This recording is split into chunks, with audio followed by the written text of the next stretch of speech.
control the vertical.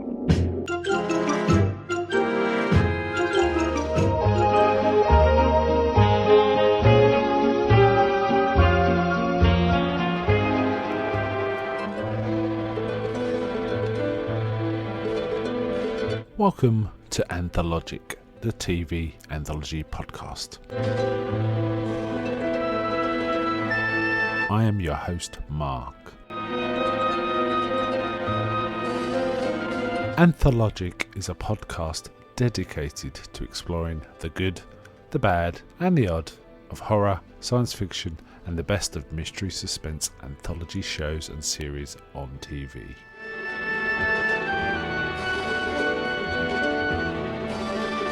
Join me as we slip through the cracks of reality to approach the extremes of experience, where we can peruse the stories and art of a sinister fairground of strange and wonderful rides.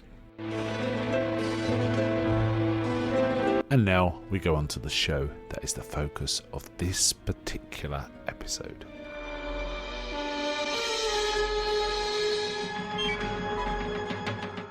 Welcome to this episode of Anthologic. We're your host, Mark. Today I'm joined by Anthony Rotolo. Hi, Anthony.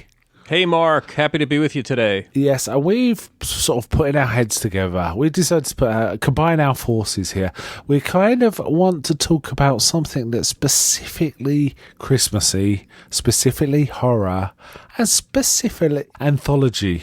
And that is a very special, I think, set of shows called the Ghost Stories for Christmas. These are actually considered individual shows, but they are kind of form a set. So, hi, Anthony. Hey, Mark. Yeah, there's nothing like these things. No, and they're unusual. From what I've read, I don't know if it's a common word over where you are in England, but they're referred to as a strand rather than a series. Really? No, I didn't know that. That's not a term I'm familiar with. But yeah, it kind of makes sense. They've got their own flavour.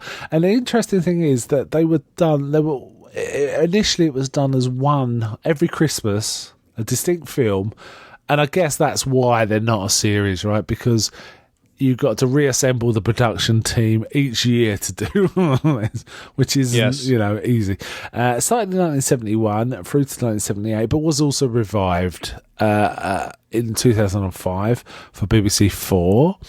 And in fact, the BBC also kept going back to the well on this, and there was various other shows which were sort of ghost stories at Christmas in effect. A lot of them with people just reading text rather than the dramatisation, but they're all kind of effective. But what we're going to do tonight is talk about the very first one, which is also Barchester. But before we get to that, let's talk about this particular show. So there were several of these made. Now, before we go on, you actually covered one of these in one of your episodes, right? TV Terror. Yes, we did cover one. It was about a year ago, around Christmas time. I decided to, they don't necessarily follow any kind of sequential flow. They're just a collection of different stories by M.R. James. So I went with one that kind of stands out of the pack called Stigma, which takes place in modern times. And I invited Anthony D.P. Mann, a friend of both of our shows, who many of our listeners know. He has a special love for these, and he's been doing audio dramas on some of the same type of material. So he was a natural fit last year. That's episode 42 of TV Terror. And Stigma was an unusual one. Just to go back to Anthony, though, the sort of stuff he's doing at the minute, the radio dramas, are very much in the tone of what we're talking about here, right? His production company is Bleak December, which tells you everything you need to know about the sort of stuff they do, really, doesn't it? And they're great. I as they come out, I get those and listen to them. They're a lot of fun. Anthony's got a great voice as well, right? Yeah, he's the right guy. Definitely the right guy to be doing these. I think Anthony was. through a chance of birth, he was born on the wrong side of the pond. I think he's a Brit at heart. Yeah, I think there's something in that. I think that's true. Stigma was also an interesting one because it was the first modern sort of story, right? Because the rest of them, the first 5 were M.R. James stories. The M.R. James was really loved for this series. The next one after that was the 6th one was a Charles Dickens story, The Signalman, which is very similar in tone to the M.R. James stories. So tonally exactly the same kind of thing. Stigma was quite a distinct departure. So it's kind of interesting. But I'd certainly urge our listeners to go track down show 42 of your podcast to have a listen to it. In fact, listen to them all. Why wouldn't you, right? Why wouldn't you? Where was I? We were talking about this series. Yeah, so it started first showing, get this, I do love the timing of this. This one we're discussing tonight was first shown 11 p.m. on December the 24th. So an hour before midnight at Christmas. That's perfect, right, for this kind of story. Yes. And of course, in Britain, we've got this tradition of ghost stories at Christmas. I mean, the Christmas Carol, possibly not the first, I don't think, but one of the most distinctive and still stands up to this day as a great Christmas stroke ghost story in its own right. But we got kind of this tradition, and I think the BBC kind of plugged into that with this run. So they produced pretty much one of these shows either just before or on Christmas for several years, had a break, but brought it back in various forms over the years. Yeah, they had a number of interesting actors that are well known in Britain too. Certainly, I don't know if Robert Hardy, who was the sort of main actor, is well known in the US, but he's well known on this side of the pond. But there's also various character actors that appear that we know, are familiar faces on our TV. Much like there's certain American actors that are familiar faces because they're in every show in the 70s or they're in every show in the 80s. A lot of the actors we get in this series, certainly older viewers like myself would recognise. From what I understand, I was reading that a lot of these were mostly comedic actors, at least what they're mostly known for, which makes this an unusual outing for them. Yeah, there were several in this particular episode were sort of comedic. They became comedic actors. Is actually more like it. I think at the time they weren't. It wasn't they were comedic actors who went into this. They eventually evolved into comedic actors. It's more like it. It's kind of interesting. I see.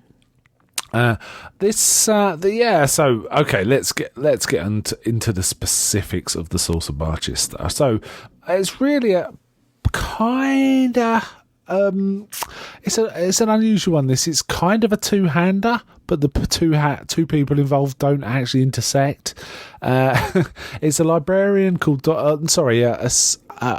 an academic called Dr. Black who's found this old tome and sort of reading this diary of this previous person, Dr. Haynes. Though Dr. Black does discuss it with the librarian, doesn't he? What's going on, what his findings are. It's a neat way of sort of explaining stuff to the viewer, isn't it? We're getting kind of like a frame story. And what I like about it is that the box is like the book is sealed in a box, which already adds a mystique as why was it sealed up and what is he going to learn about it?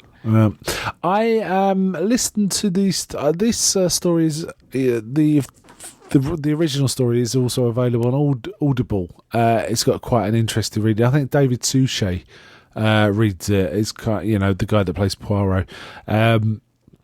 It gives quite an interesting reading, and I found that the story is a very subtle one. You have to listen very carefully and concentrate quite hard to follow what the implications of what are going on. Bits of it. It is. That's like my biggest note from this is that there's so much that is implied and suggested that you've got to really be paying attention because they're not clubbing you over the head with the information about what happened. What he is provided in the written story and in this particular episode is this sense of things happening.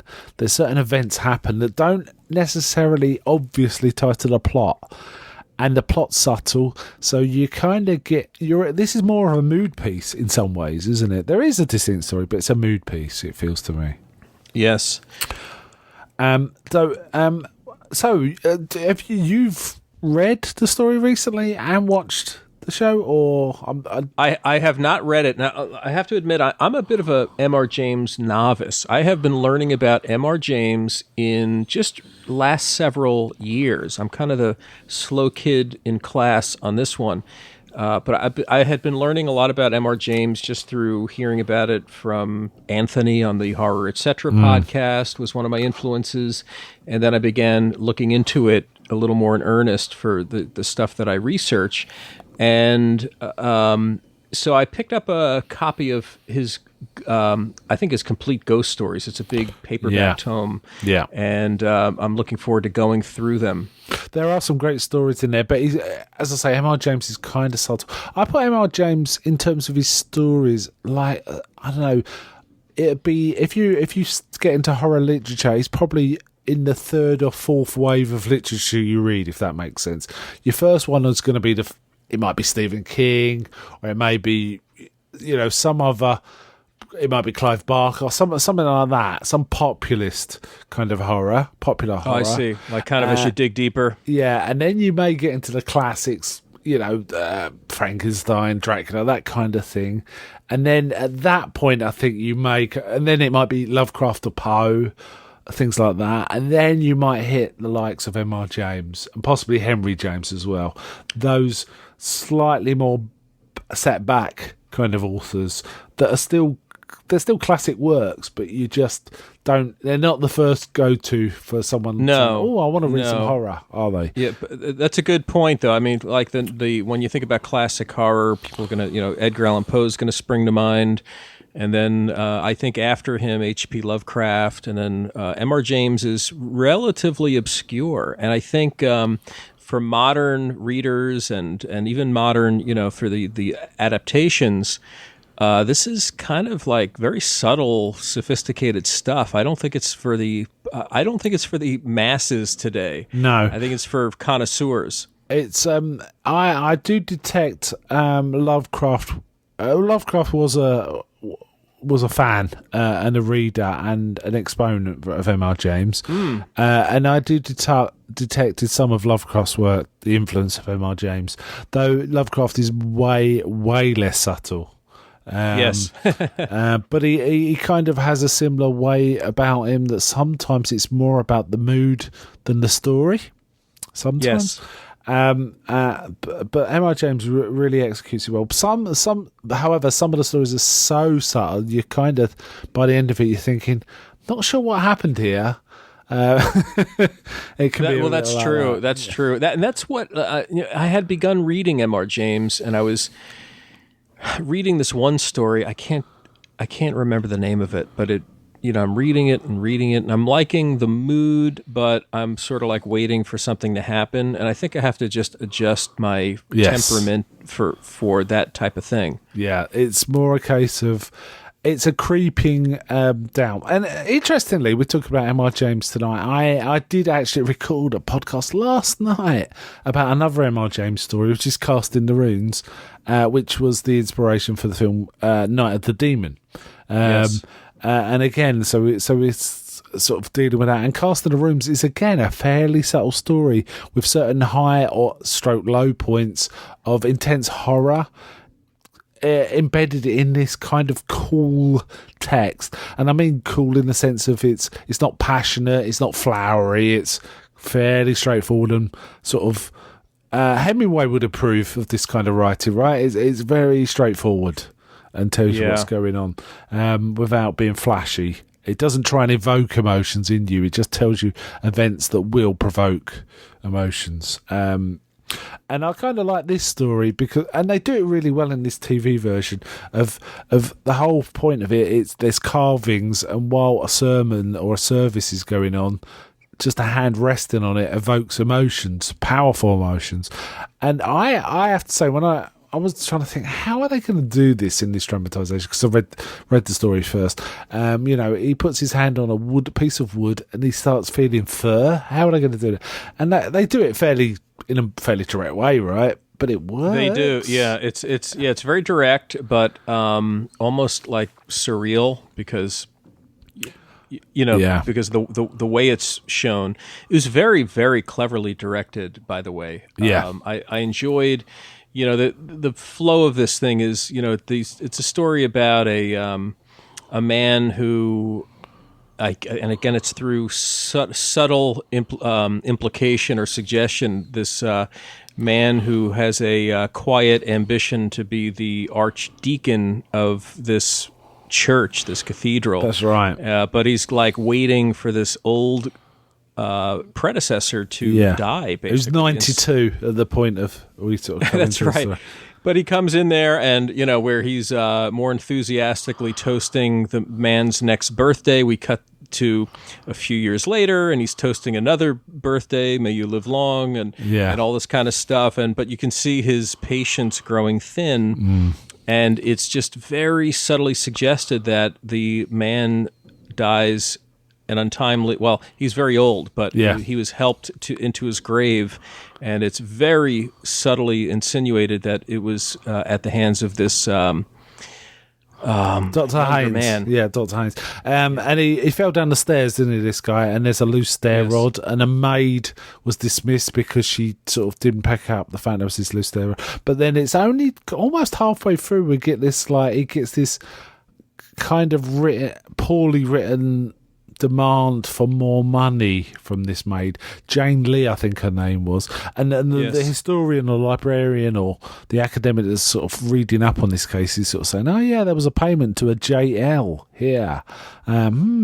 So you kind of have to put it together yourself. However, this is a mood piece, as I say, and I think the fact it was done on 16mm film rather than videotape or whatever really adds to this, because it's a lot of this is in the dark, but you don't feel that you don't understand what's going on, do you? They make good use. It is, yeah. And as visual storytelling and as that mood piece, they make great use of the location filming. They filmed on location at, what is the name of the cathedral, Mark? It's Norwich Cathedral. Yeah, so they, a lot of it was shot at night, and they make good use of the contours of this cathedral and the shadows, and there's wonderful sequences where Dr. Hind is walking alone, but he's hearing other footsteps echoing, and it's completely weirding him out. Yeah, and he's kind of, he's in a study, and he says, and they make a great description. I can't remember what it is. It's like there was a feeling of movement and upset or something just outside the room, but every time he stood up to go listen, it was completely silent.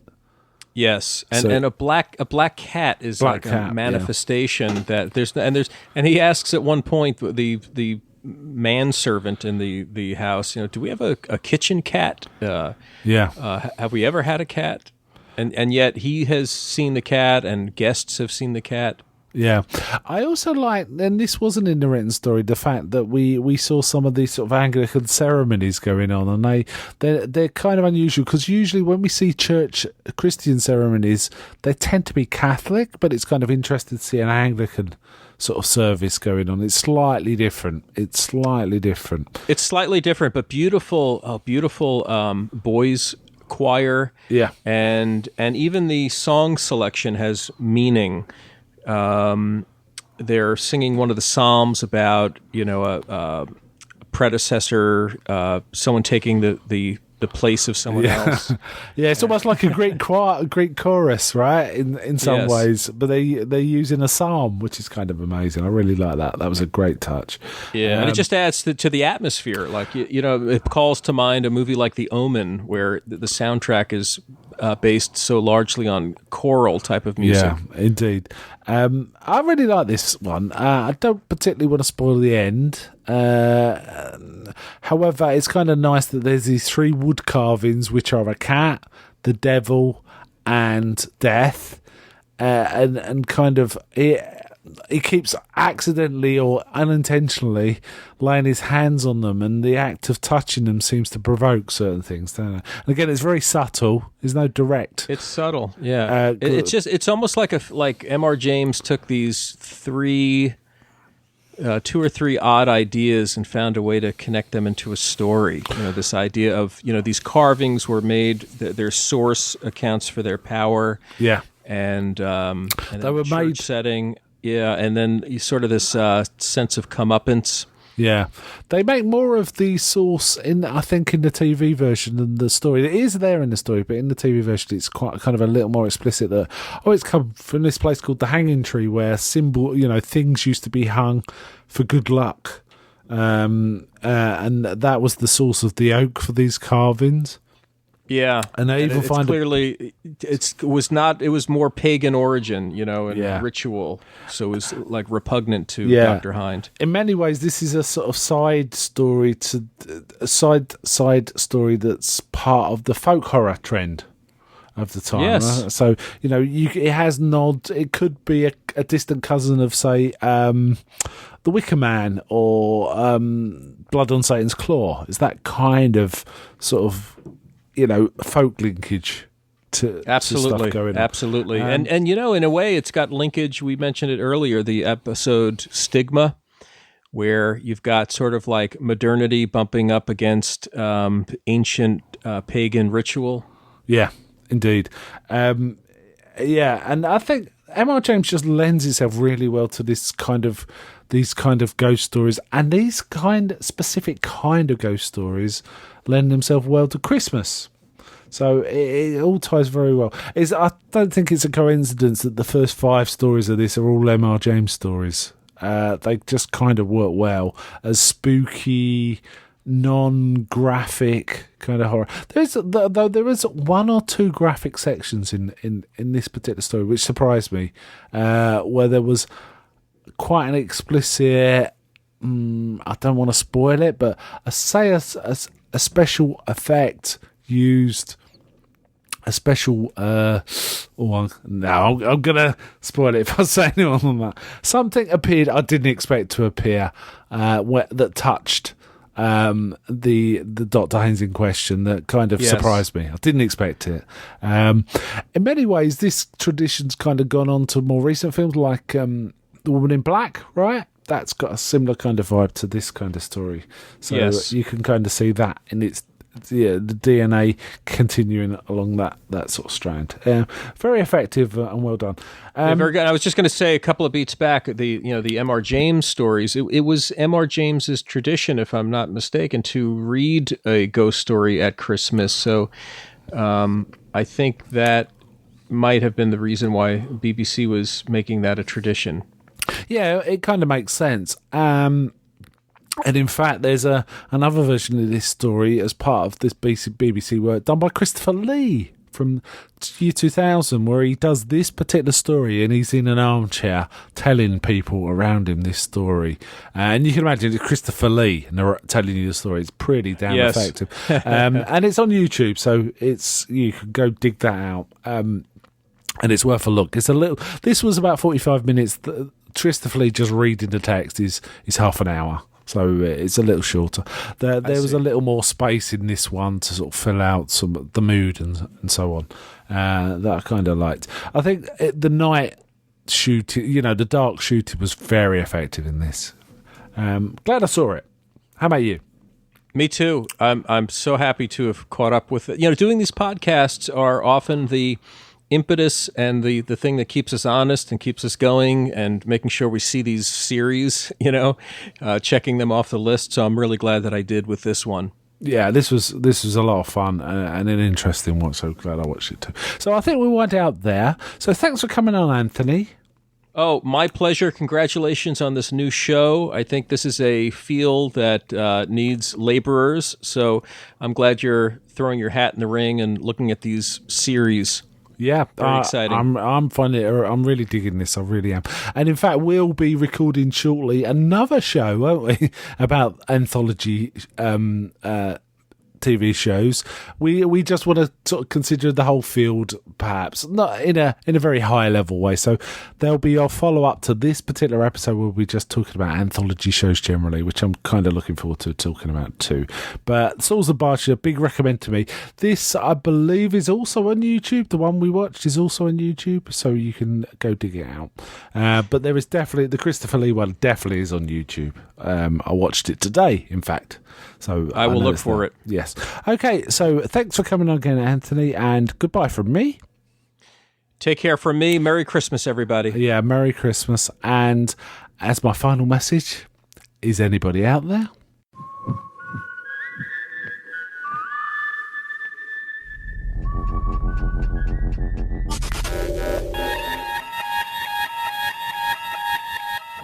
We now return control of your television set to you until next week at this same time, when the control voice will take you to